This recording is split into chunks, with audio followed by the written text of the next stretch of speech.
மேஷம் ராசி பலன் 2025 தமிழ் புத்தாண்டு பலன் விஸ்வாவசு வருட சிறப்பு பலன். வெற்றிடமாகிய ஆகாய வானவெளியிலே ஜோதியாகிய சக்கரத்திலே காலபுருஷ தத்துவத்திலே முதல் சரராசி அந்த ராசிதான் மேஷம் ராசி. ஆட்டை போல் தோற்றம் அளிக்கும் ராசி. இந்த ராசி 1ஆம் டிகிரி முதல் 30 டிகிரி வரை உள்ள ராசி. காலபுருஷனின் தலையை குறிக்கும் ராசி.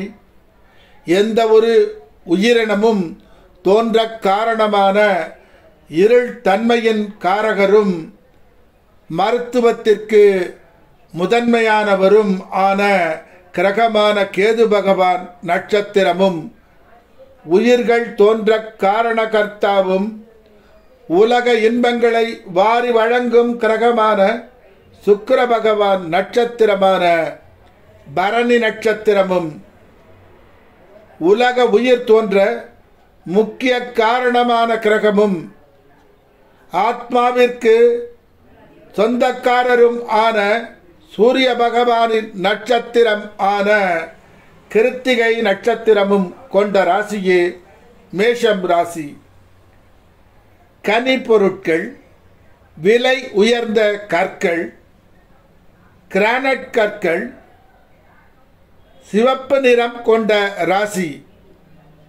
அக்னி தத்துவ ராசி, உஷ்ண ராசி, பாபராசி, ஆண் ராசி, ரஜோ குண ராசி, இரவில் வலுவான ராசி. போர் குணத்தை உடையவரும் எவரையும் பலத்தால் அடக்கி ஆள நினைப்பவரும் இரத்தத்தின் காரகரும் மங்களத்தன்மையின் காரகரும் ஆன செவ்வாய் பகவானே மேஷத்தின் அதிபதியாவார். ஆங்கிரச மகரிஷி தோன்றிய ராசி மேஷம்தான். வந்தான், வென்றான், சென்றான் என்று சொல்லக்கூடிய த கிரேட் அலெக்சாண்டர் பிறந்ததும் மேஷ ராசிதான். அன்னி பெசன்ட் அம்மையார் பிறந்ததும் மேஷ ராசிதான். தனக்கு பிடித்தது போல் வாழ ஆசை கொண்டவர்கள் நீங்கள்தான். வாதாடுவதில் சமர்த்தர் நீங்கள். பரந்த மனப்பான்மை கொண்டவர்கள் நீங்கள்தான். தன்னிடம் பாசம் அன்பு கொண்டவர்களுக்காக உதவி செய்வதில் சற்றும் சலிப்படையாதவர்கள் நீங்கள்தான். அந்தஸ்தையும் புகழையும் நிலைநாட்டுவதில் முதன்மையானவர்கள் நீங்கள்தான். தைரியம் அஞ்சா நெஞ்சம் படைத்தவர்கள் நீங்கள்தான். சிரிக்க பேசினாலும் சிந்தனையை தூண்டும் பேச்சாக பேசுபவர்கள். சில சமயம் பேச்சு ஆணித்தரமாகவும் இருக்கும். வீண் பழியை கண்டு பயப்பட மாட்டீர்கள். பேச்சால் மற்றவரை திணறடிக்கும் வல்லமை படைத்தவர்கள். சிலர் தர்மஸ்தாபனத்தின் தலைவர் ஆகும் நேரம் இதுதான். சிலருக்கு அரசாங்கத்தில் உயர் பதவி கிட்டும் நேரம். சிலர் இராணுவத்தில் உயர் பதவி அடையும் நேரம். சிலர் டிஐஜி ஆகும் நேரம். சிலர் கலைத்துறையில் புகழ்கொடி நாட்டும் நேரம். சிலர் சமையல் துறையில் பெரும் பணம் சேர்க்கும் நேரம். இதற்கு முன் ஏற்பட்ட கஷ்ட நஷ்டங்களை சமாளித்து வெற்றி கொடி நாட்டும் நேரம் இதுதான். ஞாயிற்றுக்கிழமை, திங்கட்கிழமை, செவ்வாய்க்கிழமை, வியாழக்கிழமை, வெள்ளிக்கிழமை ஆகிய கிழமைகள் பெரும்பாலும் நன்மை தரும் கிழமைகள். சித்திரை மாதம், வைகாசி மாதம், ஆவணி மாதம், கார்த்திகை மாதம், மார்கழி மாதம், தை மாதம் ஆகிய மாதங்கள் பெரும்பாலும் நன்மை தரும் மாதங்கள் ஆகும். அதாவது 14/4/2025 முதல் 14/5/2025 வரை உள்ள காலம் 15/5/2025 முதல் 14/6/2025 வரை உள்ள காலம், 17/8/2025 முதல் 16/9/2025 வரை உள்ள காலம், 17/11/2025 முதல் 15/12/2025 வரை உள்ள காலம், 16/12/2025 முதல் 14/1/2026 வரை உள்ள காலம், 15/1/2026 முதல் 12/2/2026 வரை உள்ள காலம் பெரும்பாலும் யோகமான மாதங்கள் ஆகும். 9ஆம் எண் அதிர்ஷ்ட எண் ஆகும். சிம்மம் லக்னமாக அமைந்து 9ஆம் இடம் மேஷமாக அமையப்பெற்று சுபர் சம்பந்தம் ஏற்படுமானால் தந்தை சொத்தும் தாத்தா சொத்தும் கிட்டும். தனலாபங்கள் அதிகம் உண்டாகும். அரசாங்கத்தின் உதவியும் அரசாங்கத்தால் லாபமும் பதவியும் காரியங்களிலே வெற்றியும் உண்டாகும். கடகம் லக்னமாக அமைந்து 10ஆம் இடம் மேஷமாக அமைந்து சுபர் சம்பந்தம் பெற்றால் தொழில் மூலம் பெரும் பணம் சம்பாதிக்கும் யோகமும், தர்ம காரியங்கள் செய்து புகழும், அரண்மனை போன்ற இல்லமும் நவீன வசதிகளுடன் கூடிய வாகனமும் சொந்தமாக அமையும் யோகம் உண்டாகும். மிதுனம் லக்னமாக அமைந்து 11ஆம் இடம் மேஷமாக அமைந்து சுபர் சம்பந்தம் பெற்றால் எந்த தொழில் செய்தாலும் என்ன வியாபாரம் செய்தாலும் அதில் அபரிமிதமான வெற்றியும் பெரும் செல்வத்தை அடையும் யோகமும் உண்டாகும்.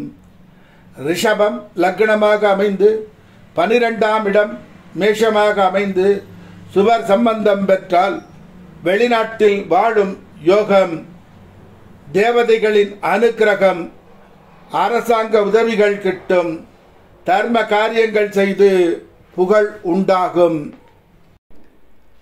சிற்பம் செதுக்கும் வேலை செய்பவர்களுக்கு தெய்வங்களை வடிக்கும் ஆர்டர்கள் கிட்டும் நேரம். சங்கீதத்தில் திறமை பெற்றவர்கள் கச்சேரிகள் செய்து புகழ், பணம், பட்டம், பதக்கங்கள் கிட்டும் நேரம். சிலர் அரிசி வியாபாரத்தின் மூலம் செல்வம் சேர்க்கும் நேரம். பசு, ஆடு, மாடு போன்றவைகளை வைத்து தொழில் செய்து அதில் பணம் சேர்க்கும் நேரம். சிலர் அரசாங்க டாக்டராக உயர் பதவி வகிக்கும் நேரம். சிலர் வாகனத்தை கொண்டு அதன் மூலம் தனம் சம்பாதிக்கும் நேரம். சிலர் விவசாயத்தை தொழிலாக கொண்டு பணம் சம்பாதிக்கும் நேரம். சிலர் பத்திரிகை துறையில் முன்னேற்றம் அடையும் காலம். பிறருக்கு பணம் கடனாக கொடுப்பதும் ஜாமீன் கையெழுத்து போடுவதும் கூடாது. நீங்கள் உங்கள் தாயின் மீது பாசம் அதிகம் உள்ளவர்கள்.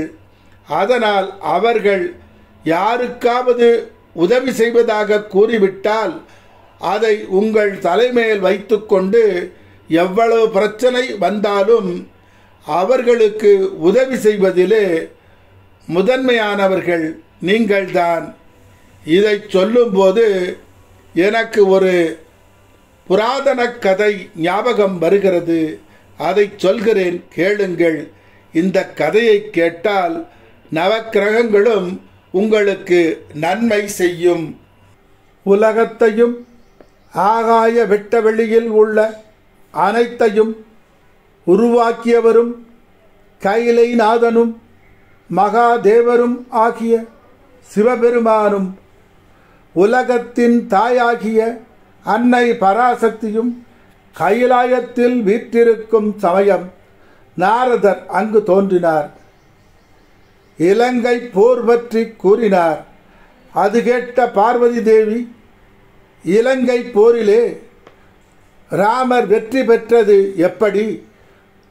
ராமரின் ராமபாணத்தின் உதவியால் வென்றாரா, அல்லது ஹனுமனின் பக்தியின் மூலம் பெற்ற சக்தியால் ஹனுமனின் உதவி கொண்டு ராவணனையும் இலங்கையையும் வெல்ல முடிந்ததா கூறுங்கள் என சிவபெருமானிடமும் நாரதரிடமும் கேள்வியை எழுப்புகிறார் பராசக்தி. அதாவது இறை சக்தியை உடைய ராமரின் ராமபாணம் சிறந்ததா, ஹனுமனின் ராமபக்தி சிறந்ததா என்பதே கேள்வி. சிவபெருமான் பக்திதான் சிறந்தது. அனைத்து இறைவர்களும் இறை சக்தியை உடையவர்களும் பக்தனின் பக்திக்கு கட்டுப்பட்டவர்கள்தான் என்று கூறுகிறார் சிவபெருமான். அதை ஏற்க மறுத்த பராசக்தி சோதித்து பார்க்க எண்ணி அவரின் சக்திகளில் ஒன்றான மகா சக்தியை மாயா சக்தியை அழைத்து சோதிக்கும்படி கூறுகிறார். இதற்கு யாரை தேர்ந்தெடுக்கலாம் என எண்ணும் சமயம் நாரதர் யயாதி மன்னன் சிறந்த ராமபக்தன், அவனை வைத்து சோதித்து விடலாம் என கூறுகிறார் நாரதர். பராசக்தியின் சக்தியாகிய மாயாசக்தி காசியின் அரசனான யயாதி மன்னன் ஆளும் நாட்டில் உள்ள மக்களுக்கு துன்பத்தை, பயத்தை, நஷ்டத்தை உண்டு பண்ணுகிறது மாயசக்தி. யயாதி மன்னன் பிரச்சனையை தீர்க்க மாயாசக்தியுடன் போர் புரிகிறார். அதை அழிக்க அதிக சக்தி வாய்ந்த சப்ததேவி அஸ்திரத்தை மாயாசக்தியை நோக்கி எய்கிறார். அந்த மாயாசக்தி நடன பெண்ணாக, அதாவது மாதங்கியாக உருக்கொண்டு விஸ்வாமித்திர மகரிஷியிடம் தன்னை காப்பாற்றும்படி அவர் காலிலே தஞ்சம் அடைகிறாள். உனக்கு என்ன நேர்ந்தது? பயங்கொள்ளாமல் கூறு, நான் உனக்கு அபயம் அளிக்கிறேன் என்று கூறிக்கொண்டிருக்கும் சமயம் யயாதி மன்னன் எய்த பானம் அந்த பெண்ணின் உடலில் பாய்ந்து இறந்து போகிறாள் மாயாவாகிய மாதங்கி.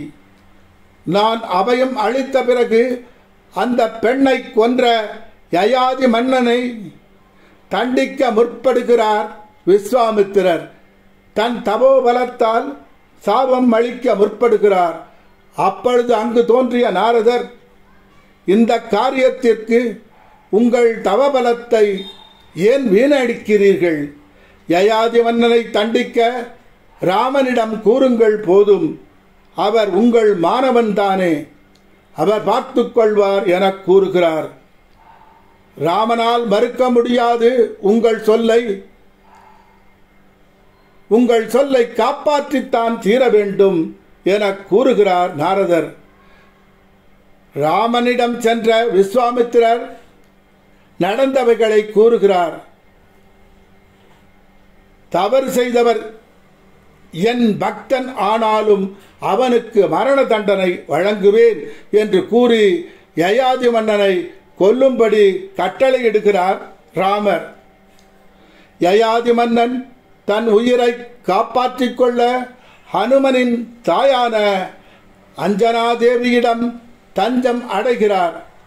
அஞ்சனாதேவியும் யயாதி மன்னனை காப்பாற்றும்படி ஹனுமனை வரும்படி நினைக்கிறார். ஹனுமனும் அங்கு வருகிறார். நடந்தவைகள் எதையும் கேட்காமல் தாய் அபயம் அளிப்பதாக கூறிவிட்டதால் தான் யயாதி மன்னை காப்பதாக கூறுகிறார் ஹனுமன். அந்த நேரம் அங்கு தோன்றிய நாரதர், யயாதியை காக்கும் சக்தி உனக்கு இல்லை, யயாதி மன்னனை கொல்வேன் என்று கூறியிருப்பது யார் தெரியுமா? அவர் ராமர்தான் என்று கூறுகிறார். என் கடமைக்கும் என் ராமபக்திக்கும் வந்த சோதனையாகியது. யார் எதிர்த்து வந்தாலும் யயாதி மன்னனை காப்பதில் இருந்து பின்வாங்க மாட்டேன். என் கடவுளே எனக்கு எதிராக வந்தாலும் போரிடுவேன் என்று கூறுகிறார் அனுமன். ராமர் அனுமனை போருக்கு அழைக்கிறார். என் கடவுளின் மீது ஆயுதம் பிரயோகம் செய்ய மாட்டேன். நீங்கள் வேண்டுமானால் ராமபாணத்தை தொடுங்கள். நான் ராம ராம என்ற மந்திரத்தை அஸ்திரமாக்கி பிரயோகிக்கிறேன் என்று கூறுகிறார் ஹனுமன். ராமர் ராமபாணம் எய்ய அதை எதிர்க்க ராம ராம என்ற நாமத்தை அஸ்திரமாக பிரயோகம் செய்கிறார் ராமன். ராமர் ராமபாணம் எய்ய அதை எதிர்க்க ராம ராம என்ற நாமத்தை அஸ்திரமாக பிரயோகிக்கிறார் ஹனுமன். உலகமே பிரளய காலம் ஆகிறது. அங்கே தோன்றிய சிவன், சக்தி, நாரதர், விஸ்வாமித்திரர் ஆகிய அனைவரும் இருவரையும் சாந்தி அடையும்படி கூறுகிறார்கள். இரண்டும் ஒன்றை ஒன்று மிஞ்சியது அல்ல என்று கூறுகிறார்கள். ஹனுமன் போல்தான் நீங்களும் யாருக்காவது உதவி செய்ய நினைத்து விட்டால் அவர்களை பாதியிலேயே விட்டுவிடாமல் கடைசி வரை என்ன பிரச்சனை வந்தாலும் அவர்களுக்கு துணையாக நின்று உதவும் குணம் உடையவர்கள் நீங்கள்தான். சரவண பவா, ஓம் சரவண பவா, ஓம் சரவண பவா, ஓம் சரவண பவா, ஓம் சரவண பவா, ஓம் சரவண பவா, ஓம் சரவண பவா, ஓம் சரவண பவா, ஓம் சரவண பவா. ஓம் சரவண பவ என்ற முருகன் மந்திரத்தை தினமும் 108 முறை ஜபம் செய்யவும். நல்லன அனைத்தும் கிட்டும், இன்பம் உண்டாகும், செல்வம் கிட்டும், புகழ் கிட்டும், சொத்து சுகம் கிட்டும், அஷ்ட ஐஸ்வர்யங்களும் கிட்டும், நிம்மதி கிட்டும்.